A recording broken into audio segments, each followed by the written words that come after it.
The golden age of television certainly has brought a diverse array of TV shows set in far-off countries or even fantasy worlds, and with topics ranging from the life of a meth-dealing teacher or even an advertising executive with a fake identity. The one thing missing from this television era up until a few years ago was a genuinely positive, non-cynical TV show. Danny Rojas, Rojas, Danny Rojas, Rojas. You say it? I do it, coach. Football is life! When Ted Lasso premiered in 2019, it seemed like anybody looking for a respite from prestige dramas like Succession finally had their prayers answered. Following an inexperienced American football coach who is hired to manage an English football team, Lasso's charms won over his team and audiences alike. But its final season has turned the show's message of kindness in the face of negativity into a hokey caricature of itself. Whereas the two previous seasons of this series were grounded in reality, allowing for honest and sometimes upsetting relationship arcs as well as authentic team dynamics, its last season forgoes all moral and athletic grey areas. It simply leaves in its wake a show about good guys and bad guys, winners and losers. How could this have happened? To see where Ted Lasso went wrong, it's essential to look at its previous season finales and how they dealt with soccer tactics and morally ambiguous character arcs. Needless to say, but spoilers ahead. That's it, baby! Let's go! Alright, let's do it, you heard him. While the latest season of Ted Lasso is the first to feature realistic footage of a Premier League game that doesn't seem fresh out of a FIFA video game, it lacks tactical imagination or authenticity. In its first season finale, Lasso's AFC Richmond faced the fate that all mid-tier teams fear: relegation.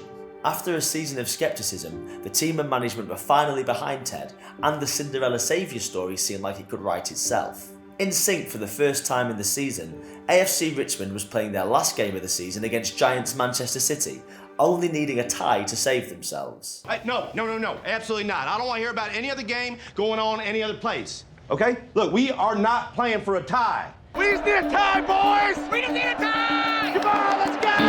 At Lasso's signal, they pull a charmingly goofy trick play inspired by his American football past and score a goal levelling the game. But the team is relegated when their former star Jamie Tartt scores for City. Also, their captain and strongest box-to-box midfielder Roy Kent suffered a career-ending injury. It's a bittersweet end. The team learned to work together and have fun again, but it wasn't enough. That's the reality of a competitive league.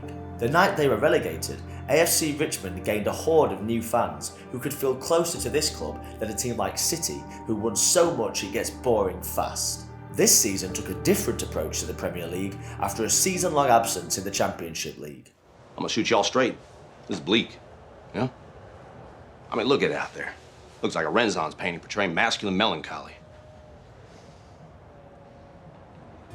The Cinderella story gets multiplied by 1,000, and the team goes from battling relegation to battling for the top prize. For most Premier League teams coming back from a lower league, a dream season would be finishing around 6th place at best. In fact, the last time a newly promoted team in the Premier League was able to get into the top 3 was in 1995. Almost 3 decades and several $1 billion later, the league is much more unfriendly to small newcomers. Even the fairy tale season of Leicester City, a club that won the Premier League 2 years after being promoted, can thank their billionaire owner and their manager Claudio Ranieri, who had won several European trophies, for their win.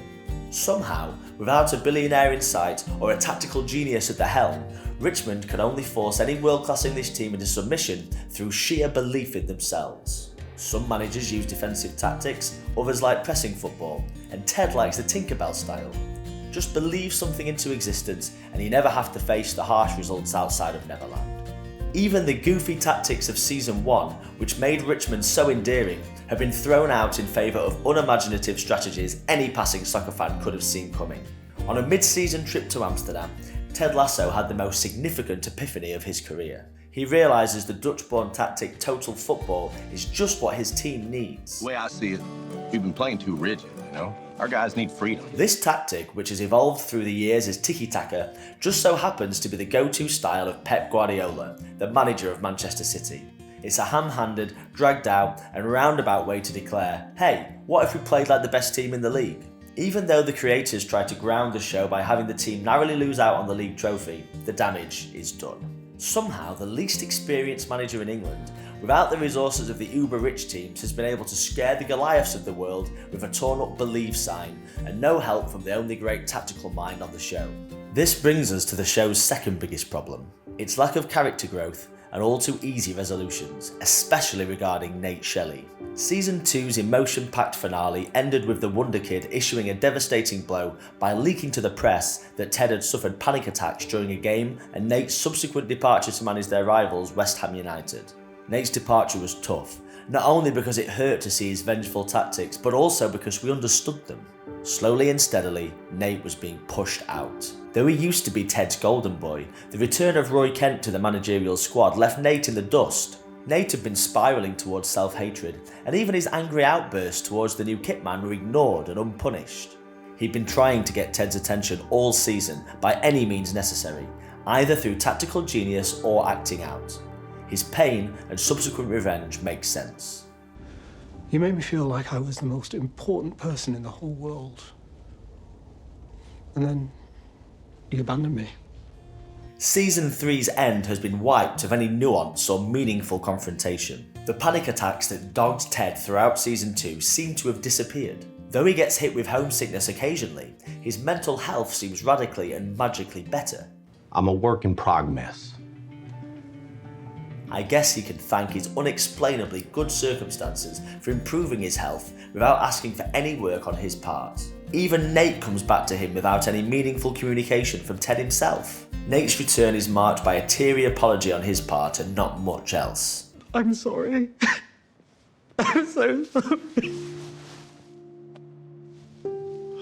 Buddy.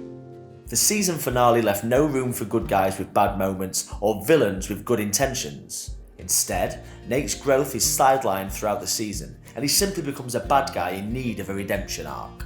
It's one of the many storylines that gets wrapped up in a bow without rhyme or reason. Let's not forget Jamie Tartt's father's sudden sobriety, or Rebecca's improbable meet-cute and subsequent relationship with a charming Dutchman. These cliches and improbably serendipitous accounts have turned one of this era's few award-winning feel-good shows into an embarrassing mess whose shallow positivity makes its characters hard to root for. AFC Richmond, the team that showed the fans the saying "it's the hope that kills you" without turning it into a motto, has become the team that receives so much good fortune you can no longer identify with their underdog status.